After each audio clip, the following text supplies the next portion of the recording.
पुत्र प्रेम प्रेमचंद द्वारा लिखित रचना है।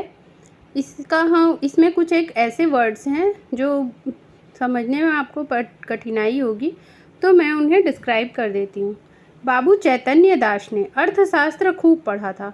अर्थशास्त्र का मतलब होता है इकोनॉमिक्स, और केवल पढ़ा ही नहीं था, उसका यथा योग्य व्यवहार भी करते थे। यथा योग्य का मतलब होता है जितनी ज़रूरत हो उतना।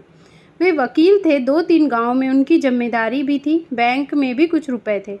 यह सब उसी अर्थशास्त्र के ज्ञान का फल था। जब कोई खर्च सामने आता तो मन में स्वभावतः प्रश्न होता, इससे स्वयं मेरा उपकार होगा या किसी अन्य पुरुष का। स्वभावतः प्रश्न का मतलब हुआ कि उनके मन में एक यह प्रश्न उठता था कि यह उपकारी है या नहीं है, यह खर्च हमें करना चाहिए या नहीं करना चाहिए। यदि दो में से किसी का भी उपकार न होता तो बड़ी निर्दयता से वे उस खर्च का गला दबा देते। व्यर्थ का वे विष के समान समझते थे। अर्थशास्त्र के सिद्धांत उनके जीवन स्तंभ हो गए थे।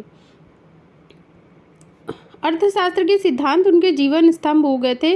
इसका अर्थ ये है कि वो जहाँ भी पैसों का महत्व समझते थे या जहाँ पैसे खर्च करना ज़रूरी समझते थे, वो सिर्फ वहीं खर्च करते थे, और जिन पैसों को खर्च करके उन्हें उसका कुछ लाभ नहीं हो, वो उसे खर्च नहीं करना चाहते थे।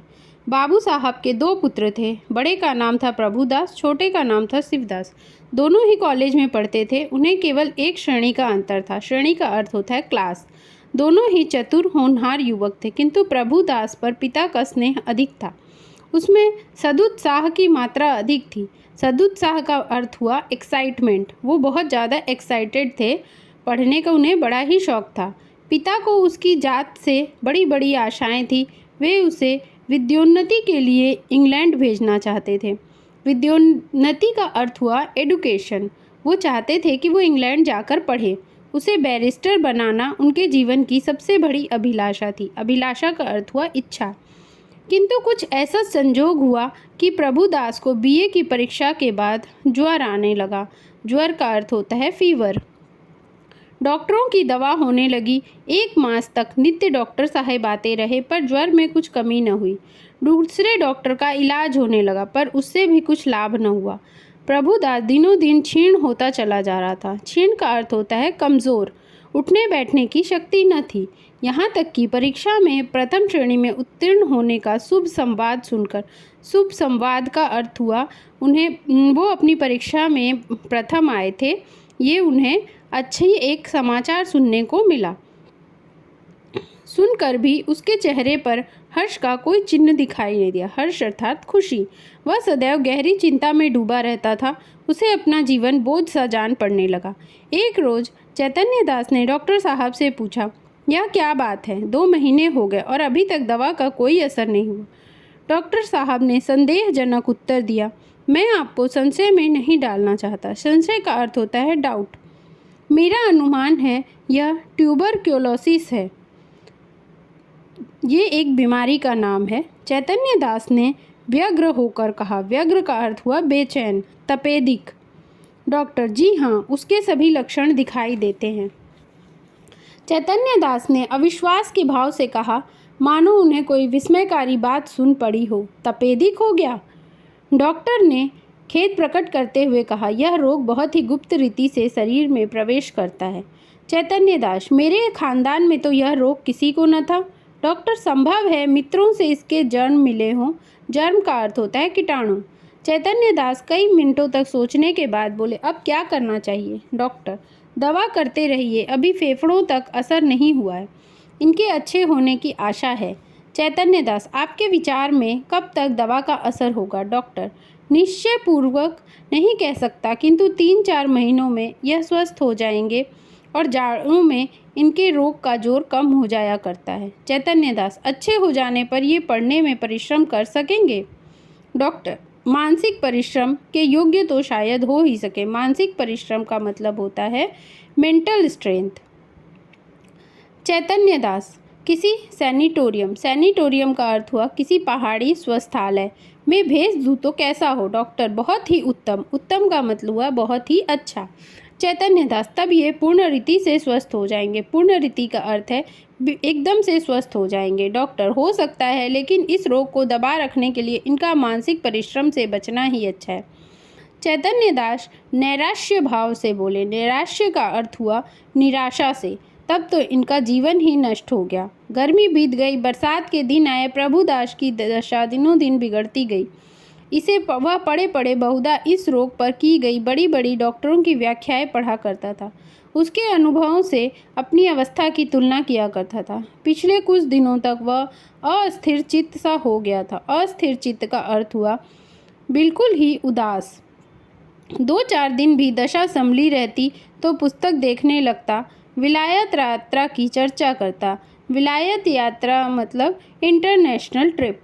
2-4 दिन भी ज्वर का प्रकोप बढ़ जाता तो जीवन से निराश हो जाता, किंतु कई मास के पश्चात जब उसे विश्वास हो गया कि इस रोग से मुक्त होना कठिन है, तब उसने जीवन की चिंता छोड़ दी।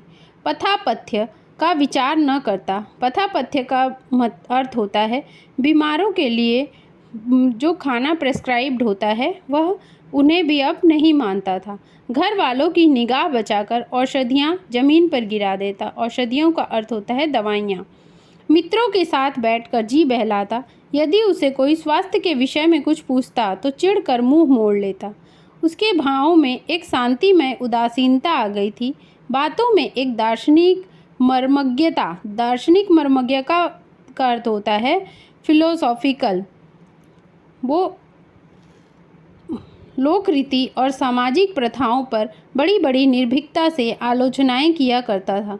यद्यपि बाबू चैतन्य दास के मन में रह रहकर शंका उठती थी कि जब परिणाम विदित ही है, इस प्रकार धन का अपव्यय करने से क्या लाभ है। अपव्यय का अर्थ होता है खर्च करना, खर्च, बेकार खर्च। तथापि वे कुछ तो पुत्र प्रेम और कुछ लोकमत के भय से धैर्य के साथ दवा दर्पण करते थे। दवा दर्पण का अर्थ हुआ दवाइयाँ का प्रयोग। जाड़े का मौसम था। चैतन्य दास पुत्र के सिरहाने बैठे हुए डॉक्टर साहब की ओर प्रश्नात्मक दृष्टि से देख रहे थे। जब डॉक्टर साहब टेम्परेचर का अर्थ हुआ ज्वर का भाव लेकर कुर्सी पर बैठे, तब चैतन्य दास ने पूछा, अब तो जाड़ा आ गया, आपको कुछ अंतर मालूम होता है? डॉक्टर, बिल्कुल नहीं, बल्कि रोग और भी दुस्साध्य होता जा रहा है। दुस्साध्य का अर्थ हुआ कि ठीक नहीं होने लायक। चैतन्य दास ने कठोर स्वर में पूछा, तब आप लोग क्यों मुझे इस भ्रम में डाले हुए थे कि जाड़े में अच्छे हो जाएंगे? इस प्रकार दूसरों की सरलता का उपयोग करना अपना मतलब साधने का साधन हो तो इसे सज्जनता कदापि नहीं कही जा सकती। डॉक्टर ने नम्रता से कहा, ऐसी दशाओं में हम केवल अनुमान कर सकते हैं और अनुमान सदैव सत्य नहीं होते। आपको जोरबारी अवश्य हुई होगी। जोरबारी का अर्थ हुआ कष्ट। पर मैं आपको विश्वास दिलाता हूँ कि मेरी इच्छा आपको भ्रम में डालने की नहीं थी। शिवदास बड़े दिनों की छुट्टियों में आया हुआ था। इस समय वह कमरे में आ गया। डॉक्टर साहब ने बोला, आप पिताजी की कठिनाइयों का स्वयं अनुमान कर सकते हैं। अगर आपकी बात आपको नागवार लगी हो, नागवार का अर्थ हुआ बुरा लगना, तो उन्हें क्षमा कीजिएगा। चैतन्य दास ने छोटे पुत्र की ओर वात्सल्य की दृष्टि से देखा।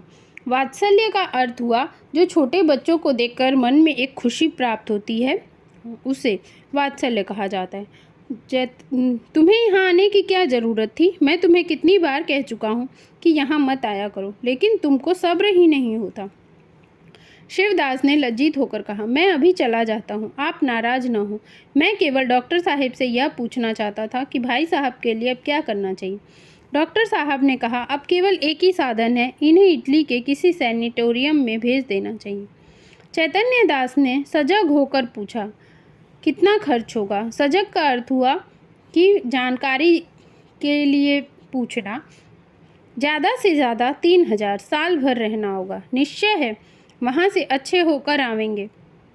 जी नहीं, यह तो एक भयंकर रोग है। साधारण बीमारियों में भी कोई बात निश्चय रूप से नहीं कही जा सकती। इतना खर्च करने पर वहाँ से ज्यों के त्यों लौट आए तो ईश्वर की इच्छा। आपको यह तस्कीन हो जाएगा। तस्कीन का अर्थ हुआ तसल्ली। कि मैं इनके लिए जो कुछ कर सकता था मैंने कर दिया। आधी रात तक घर में प्रभुदास को इटली भेजने के प्रस्ताव पर वाद विवाद होता रहा। चैतन्य दास का कथन था कि एक संदिग्ध फल के लिए 3000 का खर्च उठाना बुद्धिमता के प्रतिकूल है। संदिग्ध का अर्थ हुआ संदेहपूर्ण और बुद्धिमता के प्रतिकूल का अर्थ है बुद्धि के पक्ष में नहीं है। सिर्फ उनके हिसाब से ये कहना था कि अगर वो ठीक नहीं हो पाए तो इन पैसों का खर्च करना बेकार हो जाएगा। शिवदास भी उनसे सहमत था, किंतु उनकी माता इस प्रस्ताव का बड़ी दृढ़ता से विरोध कर रही थी। अंत में उनकी बातों का यह फल हुआ कि शिवदास लज्जित होकर उसके पक्ष में हो गया। बाबू साहेब अकेले रह गए। तपेश्वरी ने तर्क से काम लिया। पति के सद्भावों को प्रज्वलित करने की चेष्टा करने लगी। सद्भावों का अर्थ हुआ इमोशनल टॉपिक्स, इमोशनल लक्षण। प्रज्वलित का अर्थ हुआ वह उन्हें जगाने की चेष्टा कर रही थी, उन्हें बताने की चेष्टा कर रही थी कि उसे भेजना इटली कितना ज़रूरी है। किंतु उनके पिता चैतन्य दास अपने इन पैसों को खर्च करना बिल्कुल भी सही नहीं समझते थे। धन की नश्वरता की लोकोक्तियाँ नहीं, इसका अर्थ हुआ नष्ट होने वाला। इन शास्त्रों से विजय लाभ न हुआ तो उनके हिसाब से अगर हम ये पैसे खर्च कर देंगे और अगर इनका कोई उपयोग नहीं हुआ, अगर प्रभुदास ठीक नहीं हुए तो उनका ये पैसा व्यर्थ ही चला जाएगा, बेकार ही चला जाएगा, उसका कोई भी लाभ नहीं होगा। अश्रु वर्षा होने लगी। उनकी माँ यह सुनकर आंसू बहाने लगी। बाबू साहब जल बिंदुओं के इस सर प्रहार के सामने न ठहर सके, किंतु उनके जो पिता हैं वो जब उसकी माँ को रोते हुए देखते हैं तो वो जल बिंदु अर्थात आंसू, शर प्रहार मतलब आंसुओं का जो प्रहार उनके ऊपर हो रहा था, वो उस बात को मान गए।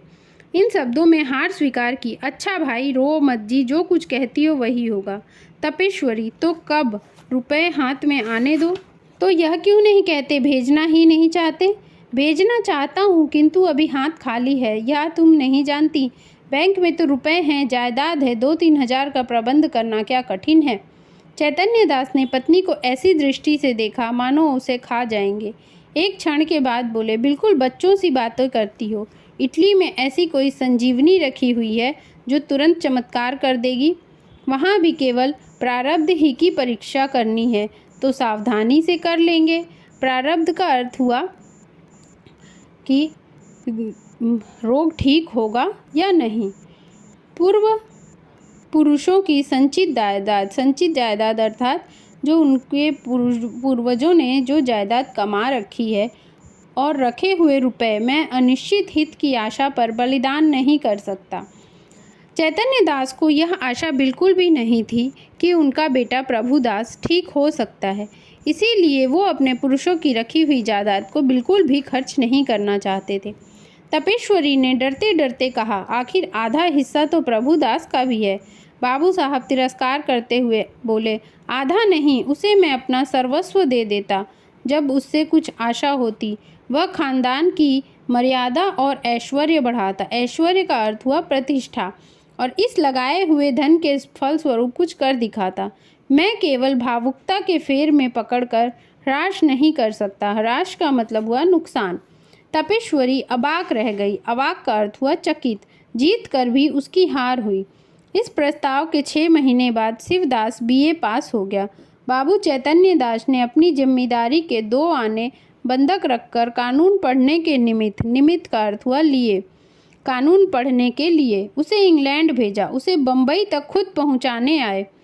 वहां से लौटे तो उनके अंतःकरण में सदिच्छाओं से परिमित लाभ होने की आशा थी। अंतःकरण का अर्थ हुआ हृदय में, सदिच्छाएं का अर्थ हुआ कामनाएं, और परिमित का अर्थ हुआ अधिक। अब उन्हें ऐसा विश्वास था कि शिवदास कुछ न कुछ लाभ करवाएंगे, उनके पढ़ने से उन्हें लाभ होगा। उनके लौटने के 1 सप्ताह पीछे अभागा प्रभुदास अपनी उच्च अभिलाषाओं को लिए हुए परलोक सिधार गया। चैतन्य दास मणिकर्णिका घाट पर अपने संबंधियों के साथ बैठे चिता ज्वाला की ओर देख रहे थे। मणिकर्णिका घाट काशी में स्थित एक घाट है। उनके नेत्रों से अश्रुधारा प्रवाहित हो रही थी। अश्रुधारा का अर्थ हुआ आंसुओं की धारा। पुत्र प्रेम एक क्षण के लिए अर्थ सिद्धांत पर गालिब हो गया था। अर्थ सिद्धांत का मतलब हुआ इकोनॉमिकल पॉइंट्स, और गालिब होना अर्थात अधिक हो गया था। उनका पुत्र प्रेम, अब उन्हें ऐसा लग रहा था जैसे अगर मैं कुछ खर्च कर देता तो शायद मेरा पुत्र बच जाता। उस विरक्तावस्था में उनके मन में यह कल्पना उठ रही थी। विरक्तावस्था मतलब उन्हें कुछ खाली सा महसूस हो रहा था। मन में ऐसा लग रहा था कि उनका मन बिल्कुल ही खाली हो गया है। संभव है इटली जाकर प्रभुदास स्वस्थ हो जाता। हाय, मैंने 3000 का मुंह देखा और पुत्र रत्न को हाथ से खो दिया। अब उन्हें यह एहसास हो रहा था कि मैंने कुछ पैसे बचाने के लिए अपने पुत्र को खो दिया। यह कल्पना प्रतिक्षण सजग होती थी। प्रतिक्षण का मतलब हुआ हर दम, सजग मतलब आसान। उन्हें बार बार यह मन में जाग हो रहा था कि मैंने कितना बड़ा पाप किया है। उनको ग्लानि, शोक और पश्चाताप के बांधों से भेद रही थी। ग्लानि रह रहकर उनके हृदय में वेदना की शूल सी उठती थी। वेदना का अर्थ हुआ पीड़ा। उनके अंदर की ज्वाला उस चिता ज्वाला से कम दग्धकारिणी न थी। दग्धकारिणी का मतलब होता है जलाने वाली। अब उनके अंदर एक ऐसी ज्वाला उठ रही थी कि मैंने कितनी बड़ी गलती कर दी है, और उनका मन ग्लानि से भर चुका था। अकस्मात उनके कानों में शहनाइयों की आवाज़ आई। उन्होंने आंख ऊपर उठाई तो मनुष्यों का एक समूह अर्थी के साथ आता हुआ दिखाई दिया। वे सबके सब ढोल बजाते गाते पुष्प आदि की वर्षा करते चले आते थे। घाट पर पहुंचकर उन्होंने आरती उतारी और चिता बनाने लगे। उनमें से एक युवक आकर चैतन्य दास के पास खड़ा हो गया। बाबू साहब ने पूछा, किस मोहल्ले में रहते हो? युवक ने जवाब दिया, हमारा घर देहात में है। कल शाम को चले थे। ये हमारे बाप हैं। हम लोग यहाँ कम आते हैं, पर दादा की अंतिम इच्छा थी कि हमें मणिकर्णिका घाट पर ले जाना। चैतन्य दास, ये सब आदमी तुम्हारे साथ हैं? युवक, हाँ, और लोग पीछे आते हैं। कई 100 आदमी साथ आए हैं। यहाँ तक आने में सैकड़ों उठ गए, पर सोचता हूँ बूढ़े पिता की मुक्ति तो बन गई। धन और है ही किस लिए? चैतन्य दास, उन्हें क्या बीमारी थी? युवक ने बड़ी सरलता से कहा, मानो वो अपनी निजी संबंधी से बात कर रहा हो। बीमारी का कुछ तो पता नहीं, हरदम ज्वर चढ़ा रहता था, सूख कर कांटा हो गए थे। 3 वर्ष तक खाट में पड़े रहे। जिसने जहाँ बताया वहाँ ले गए। चित्रकूट, हरिद्वार, प्रयाग, सभी स्थानों में ले लेकर घूमे। वैद्यों ने जो कुछ कहा उसमें कोई कसर नहीं की। इतने में युवक का एक और साथी आ गया। बोला, साहब, मुँह देखी बात नहीं, नारायण लड़का दे तो ऐसा दे। इसने रुपयों को ठीकरे समझा। ठीकरे का अर्थ हुआ पत्थर। घर की सारी पूंजी पिता की दवा दारू में स्वाहा कर दी। स्वाहा कर देना अर्थात खर्च करना। थोड़ी सी ज़मीन तक बेच दी। काल बलि के सामने आदमी का क्या बस है। काल बलि का अर्थ हुआ थोड़ी सी। उन्होंने अपने पिता को बचाने के लिए थोड़ी सी ज़मीन भी बेच दी, जबकि उन्हें ये पता था कि उनके पिता सिर्फ कुछ ही दिन के मेहमान हैं। युवक ने गदगद स्वर से कहा, गदगद स्वर अर्थात बहुत ही खुशी से कहा, भैया, रुपया पैसा हाथ का मैल है, कहाँ आता है कहाँ जाता है। मनुष्य नहीं मिलता। जिंदगानी है तो कमा खाऊंगा, पर मन में यह लालसा तो नहीं रह गई कि हाय, यह नहीं किया, उस वैद्य के पास नहीं गया, नहीं तो शायद बच जाते। हम तो कहते हैं हमारा सारा घर द्वार लिखा ले, केवल दादा को एक बोल बुला दे। इस मोह माया का नाम जिंदगानी है, नहीं तो इसमें क्या रखा है। धन से प्यारी जान है, जान से प्यारा ईमान। बाबू साहब, आपसे सच कहता हूँ, अगर दादा के लिए अपने बस की कोई बात उठा रखता तो आज रोते न बनता। अपना ही चित्त अपने को धिक्कारता। नहीं तो मुझे इस घड़ी ऐसा जान पड़ता है मेरा उद्धार एक भारी ऋण से हो गया। उनकी आत्मा सुख और शांति से रहेगी तो मेरा हर तरह कल्याण ही होगा। बाबू चैतन्य दास सिर झुकाए ये बातें सुन रहे थे। एक एक शब्द उनके हृदय में सर के समान चुभता था। सर अर्थात तीर। इस उदारता के प्रकाश में उन्हें अपनी हृदयहीनता, अपनी आत्मशून्यता और अपनी भौतिकता अत्यंत भयंकर दिखाई दे रही थी। हृदयहीनता का अर्थात हुआ निर्दयता। अपनी आत्मशून्यता अर्थात उनकी आत्मा बिल्कुल ही शून्य हो गई थी और अपनी भौतिकता अर्थात सांसारिकता अत्यंत भयंकर दिखा रही थी। वो सिर्फ अपने पैसों को बचाने के लिए उन्होंने अपने पुत्र का बलिदान कर दिया। इस चित्त पर इस घटना का कितना प्रभाव पड़ा, यह इसी से अनुमान किया जा सकता है कि प्रभुदास के अंत्येष्टि संस्कार में उन्होंने हजारों रुपए खर्च कर डाले। अंत्येष्टि संस्कार अर्थात अंतिम संस्कार में उनके संतप्त हृदय की शांति के लिए अब एकमात्र यही उपाय रह गया था। संतृप्त मतलब उदास। उनके पिता को अब यह समझ में आया कि मैंने कितनी बड़ी गलती की है। जान के सामने पैसों का कोई मोल नहीं होता। अगर उन्होंने कुछ रुपए खर्च कर दिए होते तो शायद आज प्रभुदास जिंदा होता, किंतु उन्होंने अपने कुछ पैसों को बचाने के लिए अपने पुत्र का बलिदान दे दिया। ये बात का उन्हें तब असर हुआ जब वो मणिकर्णिका घाट पर किसी एक दूसरे परिवार से मिले जो अपने पिता के लिए अपने पैसों का बिल्कुल भी ध्यान न करते हुए उन्हें पानी की तरह बहाया ताकि उनके पिता स्वस्थ हो सकें। जितना परिश्रम उनके लिए संभव था वो उन्होंने किया, किंतु चैतन्य दास ने सिर्फ अपने पैसों को बचाने के लिए अपने पुत्र पर बिल्कुल भी ध्यान नहीं दिया। अगर वो उन्हें बाहर इटली भेज देते तो शायद आज उनका पुत्र प्रभुदास जीवित होता।